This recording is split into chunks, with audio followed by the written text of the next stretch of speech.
Welcome, professional wrestling fans, to the PW Fan, the ultimate pro wrestling podcast created by the fans for the fans. This is episode 164.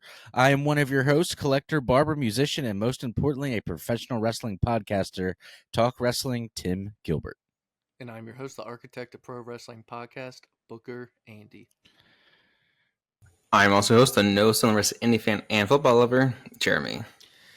Well, we're back, all three of us this week for 164. It's been a crazy couple of weeks. Andy had some schoolwork one night that we had to skip. I was in a hotel one night. Then one night I had mic problems, so it was just Andy and Jeremy. But we're back, all three of us. We're here, the full crew on the pod. Before we get started on this week's episode, go to youtube.com/the PW Fan Pod, where we kindly ask you to subscribe. That really helps us out. Leave a comment, a nice comment, nothing rude. You don't hurt our feelings. I will be offended. I will cry. I'll probably hide and lonesome and be very sad. But well, we won't listen to Coach, at least. That's what we learned. We don't listen to Coach anymore. Sorry. One more time, just for, in case we haven't reiterated that. Right. Follow us on all other social media by looking up at the PW Fan. We are on X, Instagram, and TikTok, which TikTok is where we're most active if you want to keep up with us. Slightly followed by X, and followed by Instagram, and honestly, we don't use X very much. It's a toxic wasteland on there. I wouldn't say at all. I would say not at all. Not at all. We haven't posted in like over a year. For shirts, go to ProWrestlingTees.com/the PW Fan. Okay, Andy, I'm going to send it over to you, Booker Andy. Tell us what we're getting into today and get us started on this week's episode. This week we're going to be talking about Ricky Starks. We're going to be talking about AEW Grand Slam in Australia and some Elimination Chamber qualifiers. It was a good week. I feel like, fortunately the last couple of weeks we've been a little lackluster on. There hasn't been much happening. But I feel like this has been a little bit of a bigger week. Yeah. There's some stuff happened. So, Grand Slam, Ricky Starks, Tony Khan getting booed in Australia. Let's go. They moved the pay-per-view from a big venue to a really small one. Or no, they made it a pay-per-view to a Collision. So, let's get going. So, before I get started, if you listened last week, you'll notice Tim wasn't here, and the episode did not get off the rails. Tim is back. Andy literally said that to me right after we were done recording. He's like, you know what I noticed? He was like, Tim's not here, so we didn't get lost.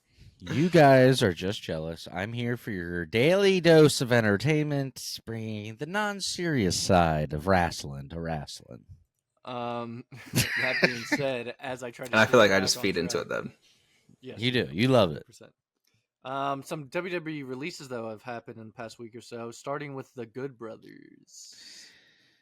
What's going on with them? They got released by WWE. Oh. That's what's happening with them. That's what's going on, pal. They got released.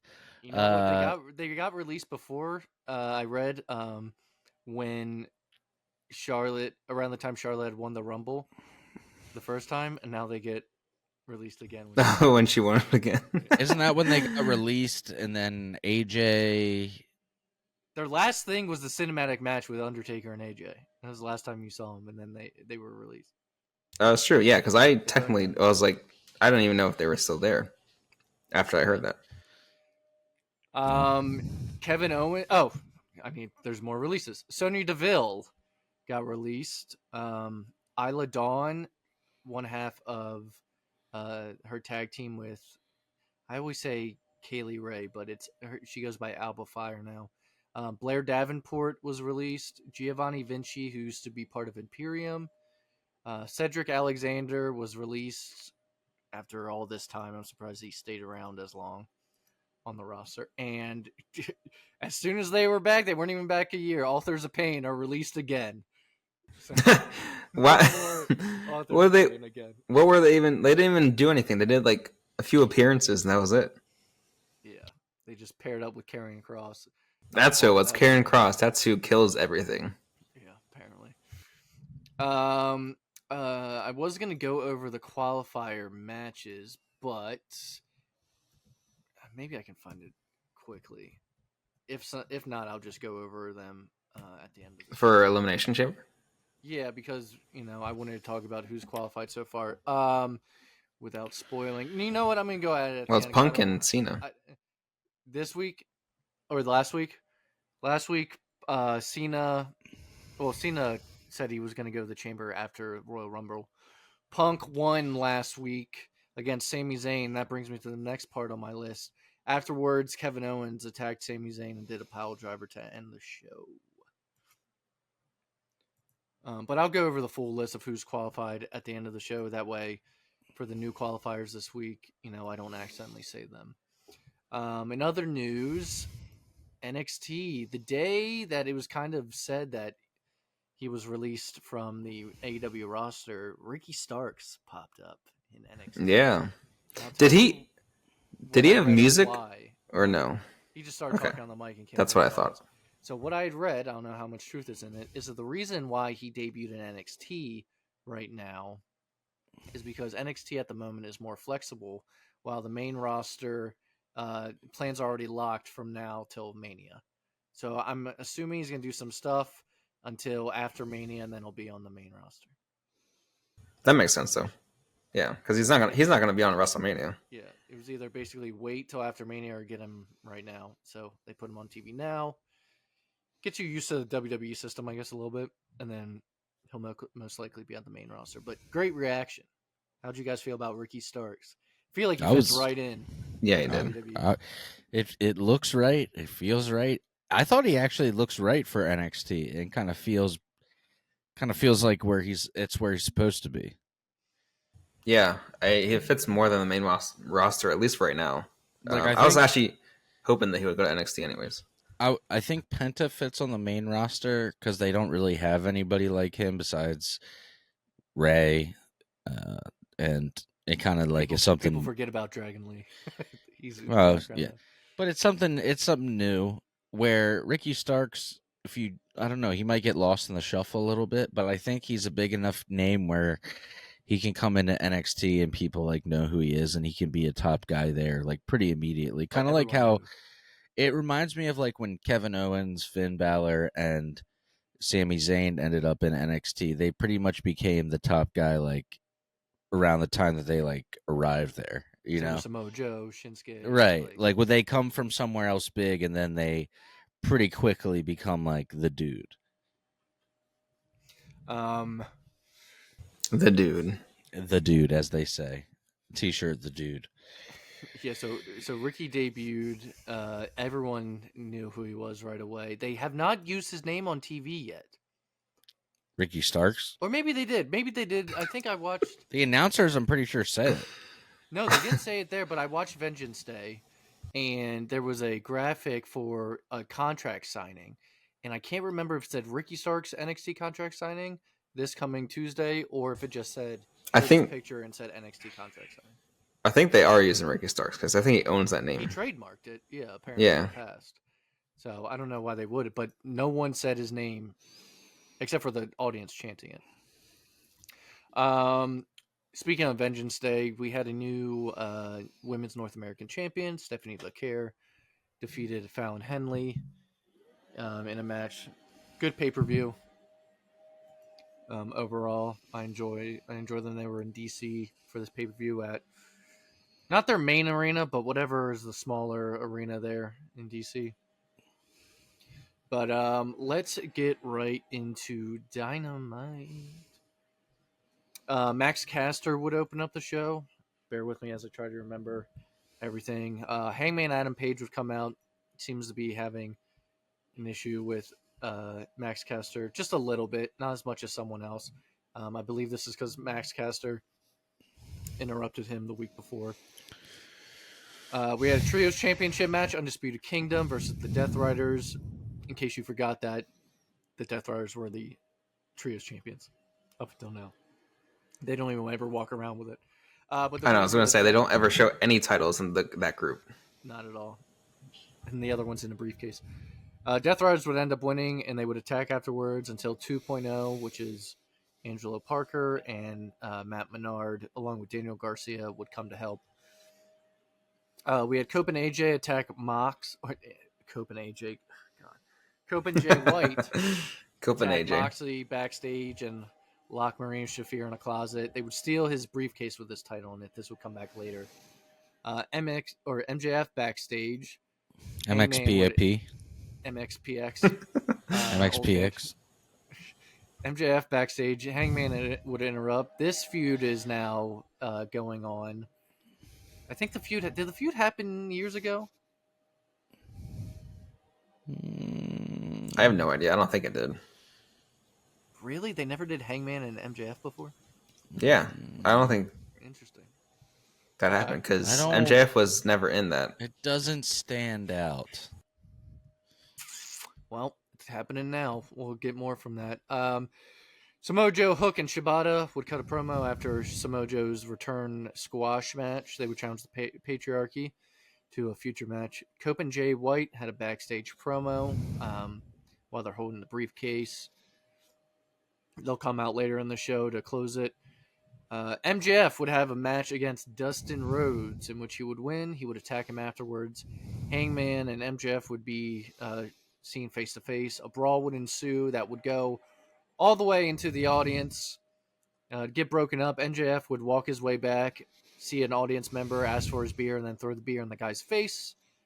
Do you think that was real, or that was planned? It's not the first time he's done it, right? Hasn't he done that? Jesus. Hasn't he done that in the past? He's done it in the past, but Cat's on the loose. he's not happy. So he would cut a quick promo afterwards.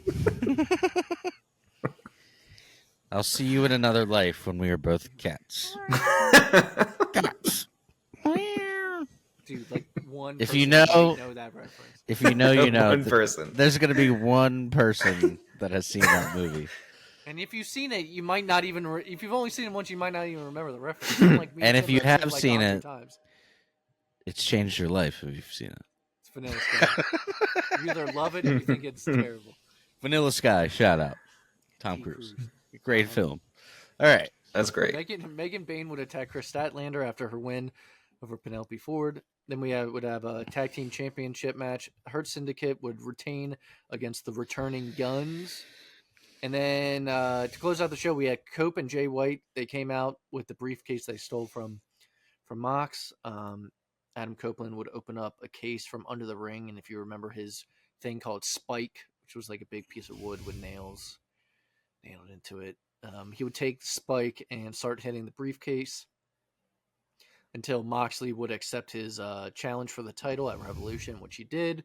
This would lead to a Death Riders brawl with Cope and Jay White to end the show. So at Revolution, we're getting Cope versus Moxley for the title.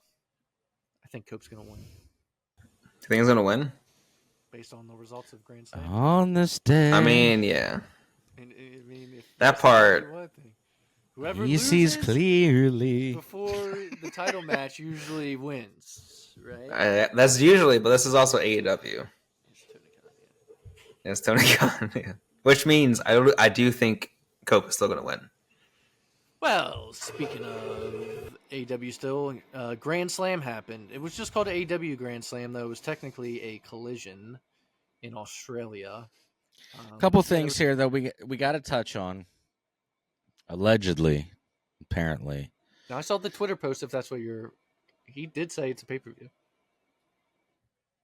Well, what about the parts where some of the people paid stadium prices and then they switched That's it crazy. down to a... Oh, when they switched to a venue. Yeah. Yeah.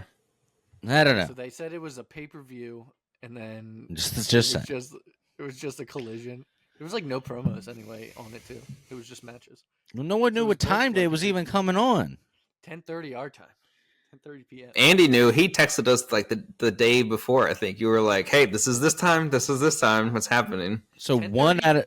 one out of 3 hardcore wrestling fans and a group of friends knew what time it was coming on. 10:30 p.m. but didn't start till 11 because of basketball on TNT. Oh, that's right. Yeah, it came on after that. But they wanted that though.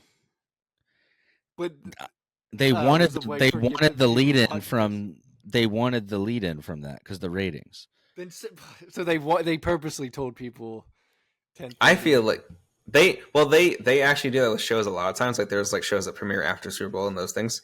But I feel like wrestling, a live event, that would not do well as 11 p.m. Yeah, like when Dynamite comes on after Young Sheldon. No, dude. Exactly. I felt so bad for this kid the other day. I was cutting his hair, and he's a big wrestling fan, and I don't even know if he likes his haircut, but he likes to talk about wrestling with me. And he's like, I said, "Did you watch Raw on Netflix this week?" And he said, "No. My sister wanted to watch Young Sheldon." And I was just like, "Dang, yeah, it's a hard watch. Sorry, that happened to you." That's tough. Not even real Sheldon, just Young Sheldon. Young Sheldon. It's like is it, what do they call it? Rock show? Young Rock? What is it? Young Rock. Is that really Young Rock? Yeah. They just call everything Young Sheldon, Young Rock. I just watched a clip of that show, The Young Rock, where he's like, another one. Because you told us about this the other week. No, the Triple H one where he's like, "I'm the gamer." Oh, yeah, dude. I was like, dude, the guy playing Triple H looks so bad. And it's like super bad blonde hair. Dude, the hair is so bad. Did the people casting they ever look at Triple H? Rock was involved. That's crazy. They must have. The other people who must have auditioned for it must have been awful because this guy made it. Cast was like Rocky Johnson. Corny had a good point though. One time he was like, the problem with the show, he actually likes Young Rock. But he's like, the problem with that show is no real human beings look like the actual people that were these people in real life. So like, it's not realistic at all. Like, there's no guys out there that like actually look like Triple H. Like, it's just the problem. Like Adam Ray that does the Dr. Phil dress up, he played Vince McMahon. Oh, did he really? Mm-hmm. Are you serious? Yeah. He played Vince McMahon. Yeah, in that show, in Young Rock. I gotta look it up now because that's so funny to me. Look it up. Did he do a good job of like the voice and everything? I don't even remember. Oh, now I gotta look it up. I'm sure he does because he does impressions. He doesn't. Yeah, he does. And Tim is gone, but we shall continue forward. And speaking of Dr. Phil, I gotta listen to that Christmas song with Wayne Brady again. Oh no. All right. Oh, speaking Googled that shit. We'll side note it because of Adam Ray. Didn't Adam Ray show up as Dr. Phil today on Bad Friends with Chris DiStefano? I didn't get to see it yet. Yeah, that's the new episode. Did he? He showed up. I haven't listened, but they advertised it for the Patreon a couple days ago. Oh, that's so funny. That because it just comes on early. Yeah. Let's get into Grand Slam Australia. Kenny Omega and Will Ospreay take on Takeshita and Kyle Fletcher. All right, man. Look, I had to for this Kenny Omega Will Ospreay match. I had to change my perspective. All right, because they started tagging, and the next thing you know, there's no tagging. Yeah, it's just everywhere. I feel like this is what happens. Anymore? Yes. And I was like, this is what happens when it's two single wrestlers tagging. They don't remember to do that. Will Ospreay started the match. Kenny was on the outside holding the ropes to get tagged in, and eventually, next thing you know, no one's tagging. It's a tornado tag. I don't know what happened. All right. Other than that, I enjoyed the match, but I had to just be like, you know what? It just is what it is. Just in my mind, I was like, it's a tornado tag now. It's fine. I didn't know who the legal guy was by the end. The ending though, so Kenny Omega and Will Ospreay would win. They did this by Kenny did a one-winged angel, or had Takeshi this was one-winged angel, and as he goes to flip him down, Ospreay comes off the top rope with the sling blade, or no, not sling blade. No, the hidden blade. And so it was a one-winged angel hidden blade combo. That was cool. Other than that, I was just like frustrating. Yeah. All right. Mercedes Moné. I'll say it was a good opener though for that match to happen. Very good opener. Mercedes Moné would retain against Harley Cameron, who is still green, but to me, she's one of the most entertaining women, especially on the roster. She's actually like super talented. It's crazy. With like other things outside of like wrestling, she can kind of do like a little bit of everything. I just hope they keep pushing her after this because I feel like AEW has a habit of putting these people up there and then they go away for like months. So she is from Australia. Another reason why they put her on there. AEW actually has a lot of people from Australia. I realize. Or New yeah, Zealand. Yeah. But she lost to Mercedes Moné, who retained her TNT title. We had the Death Riders defeating Cope and Jay White. This is done by Moxley choking out Cope. Cope did not tap. The fans were not happy. Can we also, before we go into all that, his entrance, Cope? Yeah, it was really cool. The fans? Yeah. I don't think he was expecting it. And, no, he was not. You can tell in his face that he wasn't expecting it. But yeah, it was really cool. And I the music kind of like stopped playing and the fans sang for like it felt like 30 seconds. I had to get to that part. Yeah, I got to the. So yeah, that was cool. How'd you feel about the match? It was okay. I think I didn't really expect like too much as a wrestling standpoint from this match, but now Jay White's from New Zealand, right? New Zealand, I believe so. Okay, so like I was saying before, New Zealand. Another beans and mash with toast. No, Tim. No. I don't know if they do beans and toast. I don't think they do it. I'm sure they. I think they're like fish and toast. New Zealand, the 52nd state. Vegemite. Oh my god! Let's not start that again. That was more British. So like I was saying before, wrestling logic. Cope end up losing this. Dude, everybody overseas is just putting a metaphorical gun to their head right now. Listen to me. Turning our podcast off is what they're doing. They're not even listening anymore by now. So might as well just keep going. Australia, the 53rd state. Double down. New Zealand, Australia, the 52nd and 53rd state. Soon to be. Everybody in Canada is just like.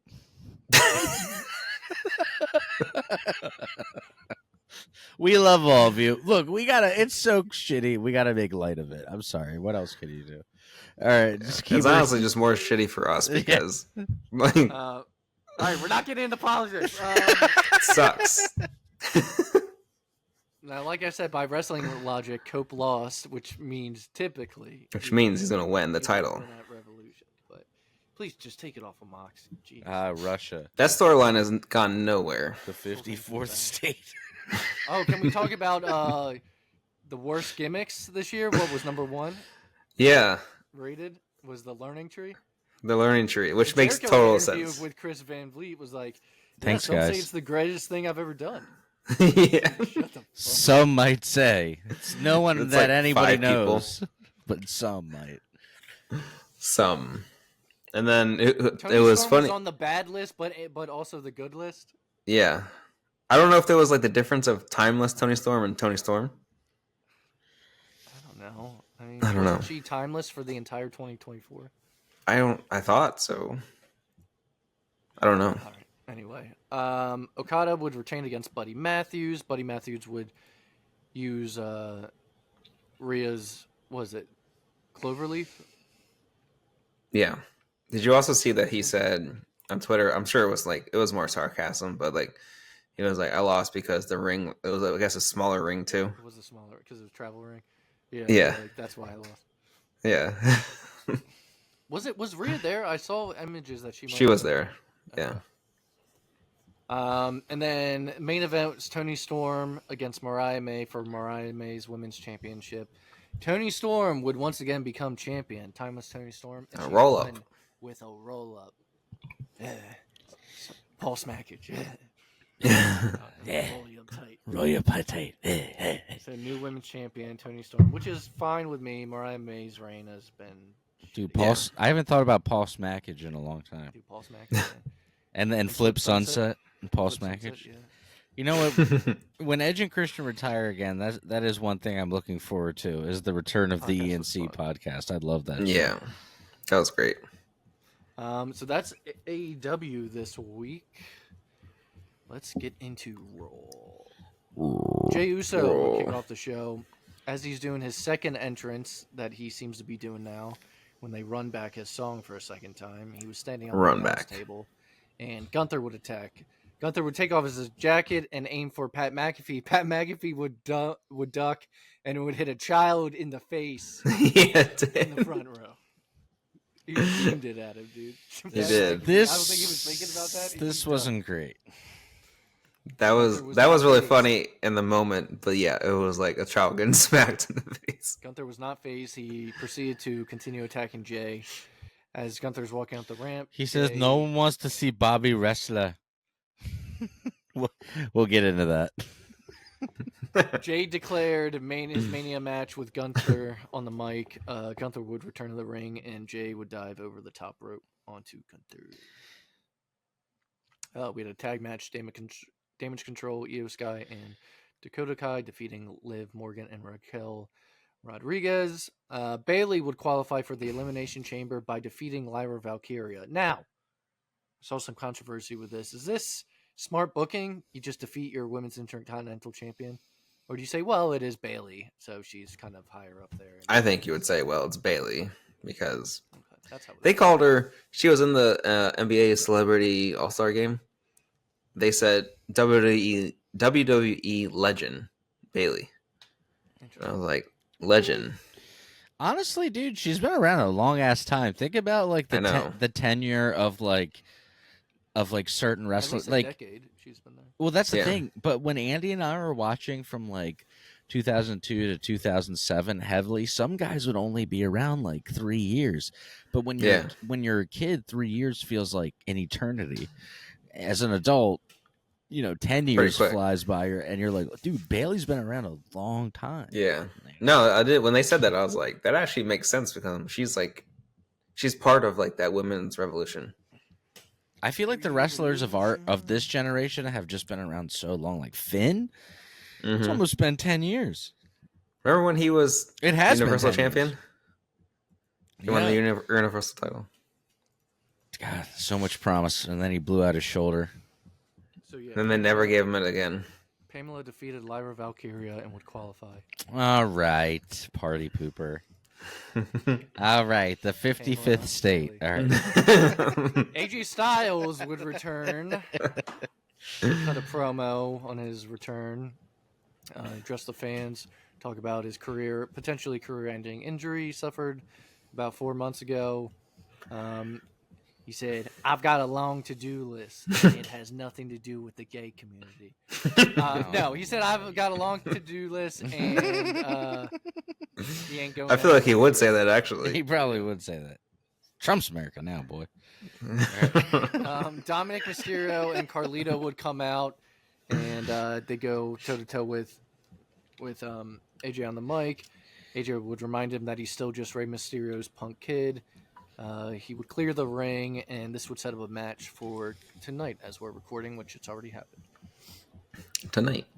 Yes. After that, Seth Rollins would have an interview with Jackie Redmond in the stands.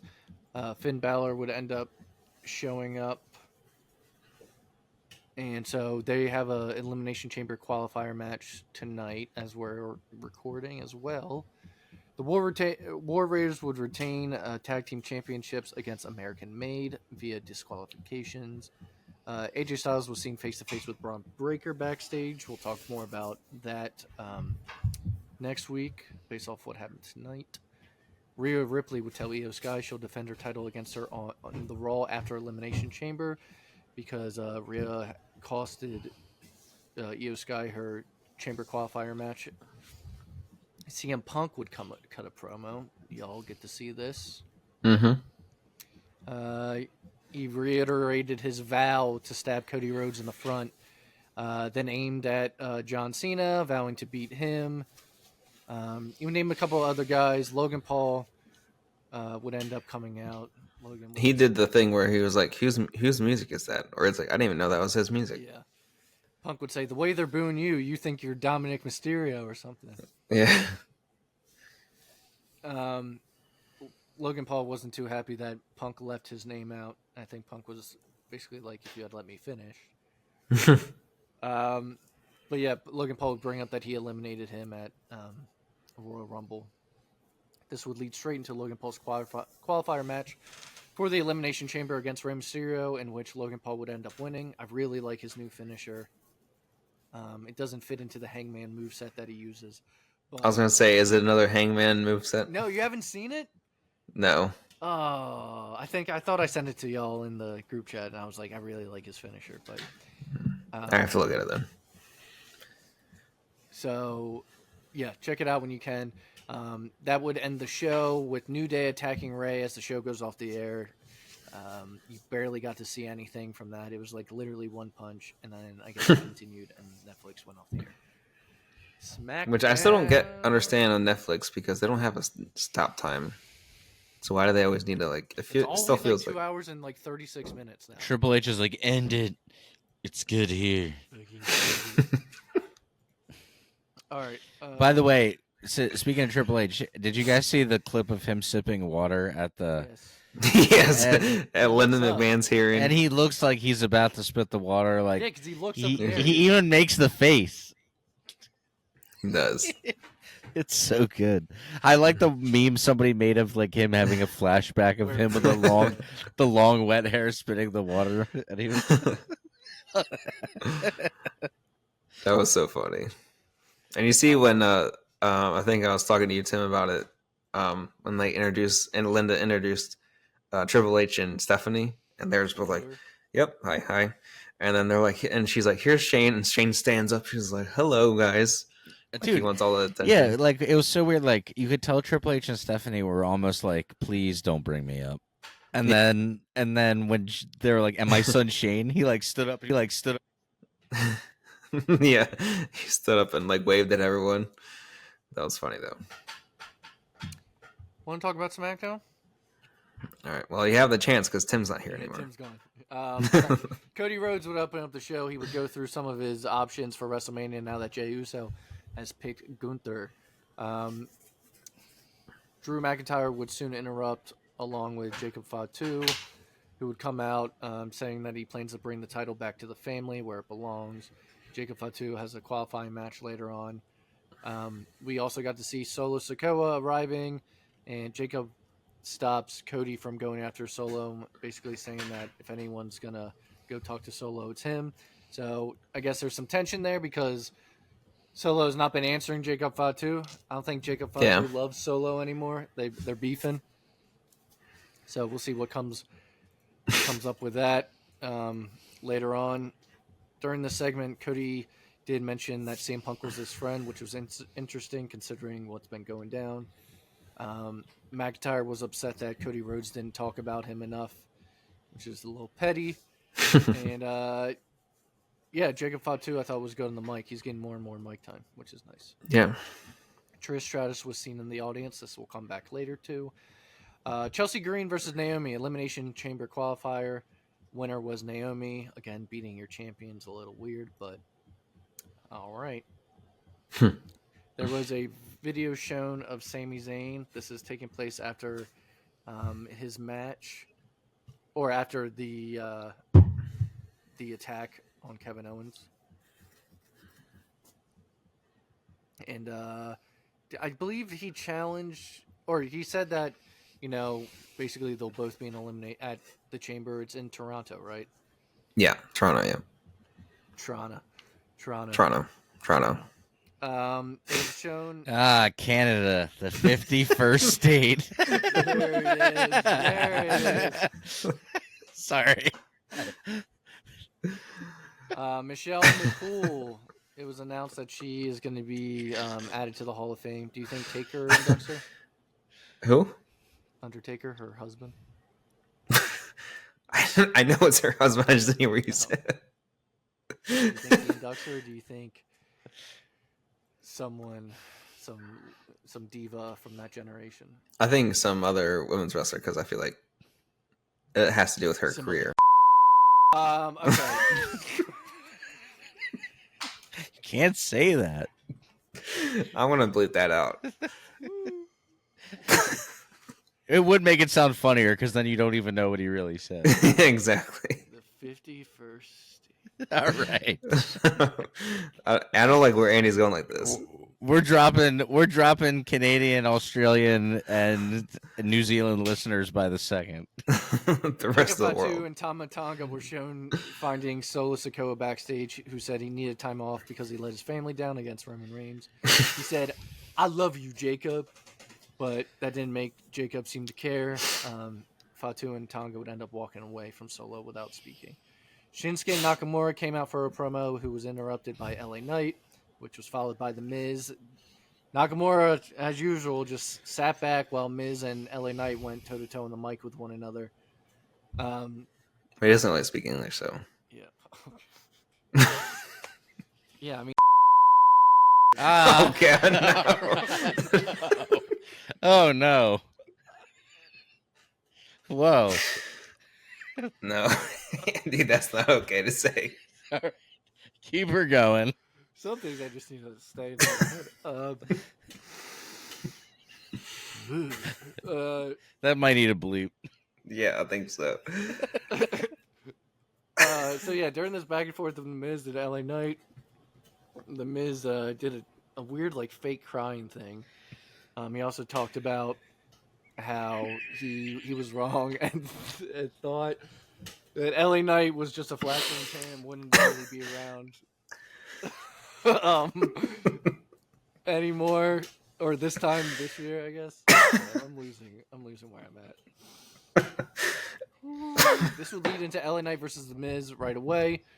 Winner was possibly getting a title shot in Shinsuke Nakamura. Winner was LA Knight. We got to see Nia Jax and Alexa Bliss backstage. During this segment, there was a Wyatt Six flash on the screen. Where have they been? Someone's hurt. I think maybe Bo Dallas. Okay. I think. So, I don't remember. Someone is hurt. Someone's hurt. I know that someone has an injury, but All right. that was also on the list of worst gimmicks this year, which I disagreed with. But Street Profits would have a vignette. They are now a heel tag team. They're coming for the tag team gold, of course. Kevin Owens would respond with a video to Sami Zayn. And then we had Tiffany Stratton retaining her title against Nia Jax. This is via disqualification because Candice LeRae would attack Tiffany. Afterwards, Nia Jax would attack. Trish Stratus would come out and take out Candice and Nia. Nia would then attack Trish and Tiffany, leaving Tiffany in the middle of the ring laying down. Charlotte Flair would come out as everyone's leaving the ring. This was kind of weird. She just stood over her and kept saying, "Tiffany, wake up." It's a little... I don't know. I'm sorry. I keep thinking of something else. Just keep it going. I'm sorry, guys. I didn't mean to. Charlotte Flair was leaning over Tiffany and said that she chose her. So we are getting Tiffany Stratton versus Charlotte Flair at WrestleMania.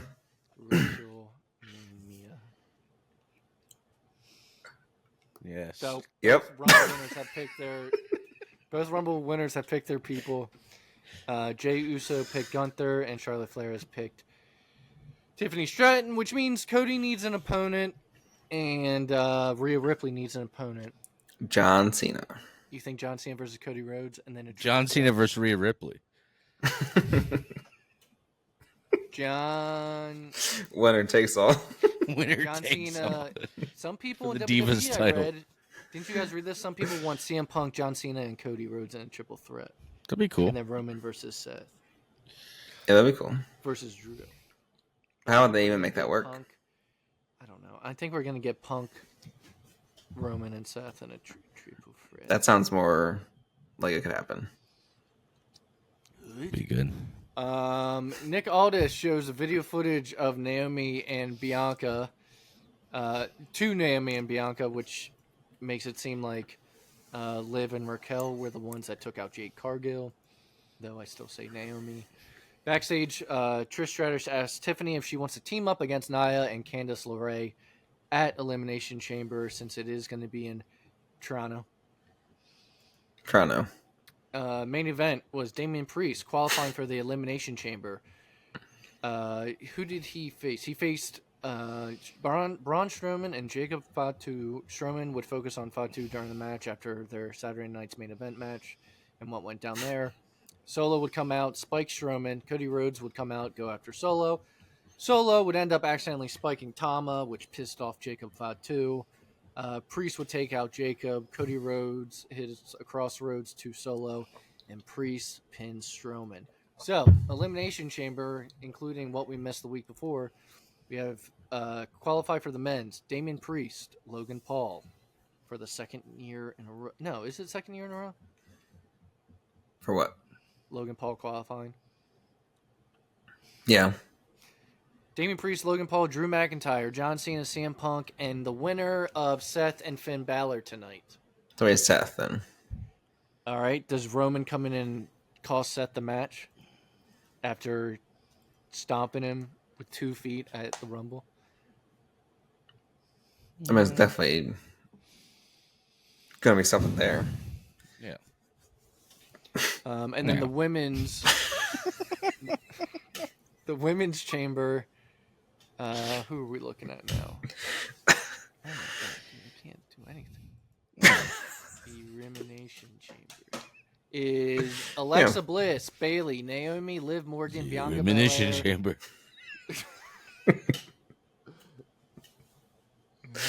Bayley, Naomi, Alexa Bliss, Liv Morgan, Bianca, and then someone else is going to qualify.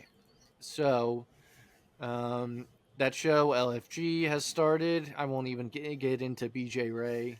And You want to talk about it next time? We can talk about it next time when the second episode's out. It's going to be the women's elimination chamber, baby. First, you're going to have Alexa Bliss coming out. She's going to be coming down the aisle. No, Dusty. That was funny. Stu Hart said he was calling. Do you want me to? Dude, you guys are just thinking about what I said earlier, and we're gonna keep that. So yeah, thank you for joining us for episode 164. Rivals is back on A&E. First episode was Undertaker and Stone Cold. It's now all right, Tony Khan. Go check it out. It's gonna be great. Rivals is great. I have a classic show of the week. Tim has a classic show of the week. The classic show of the week is WCW Fall Brawl 1998, which you can find on the Cock, aka Peacock. Click on the Cock, click on WCW, or click on WWE, then click on WCW. Here are the matches: the British Bulldog and Jim Neidhart against Alex Wright and Disco Inferno, Chris Jericho against Fate Goldberg, the Cat versus Norman Smiley, Rick versus Scott Steiner, Juventud Guerrera versus Silver King. Juventud. Yes. Perry Saturn against Raven. Dean Malenko against Kurt Hennig. Scott Hall against Conan. Team WCW Diamond Dallas Page, Rowdy Piper, and the Warrior against the NWO Hollywood, Bret Hart, Hollywood Hogan, and Stevie Ray. And also versus the Wolfpack, Kevin Nash, Lex Luger, and Sting in a 3-way 9-man tag team war games match. War Man's games. Well, we appreciate you all for joining us. Hey, I just want to say, not going to get political here, but I just want to say before we go today, tough times for some people, depending on who you are. Let's all be a little nicer to each other. Let's all give each other a little grace and understanding. And, most importantly, as an escape, if you are feeling down, wrestling is always great. It's there for you. Hopefully you can, if you're going through something, wrestling can be there for you, for something to lean on. I know it's always been there for me. So I hope you guys all have a great week. We will see you back for episode 165. Is that what it is, Andy? Yep. 165?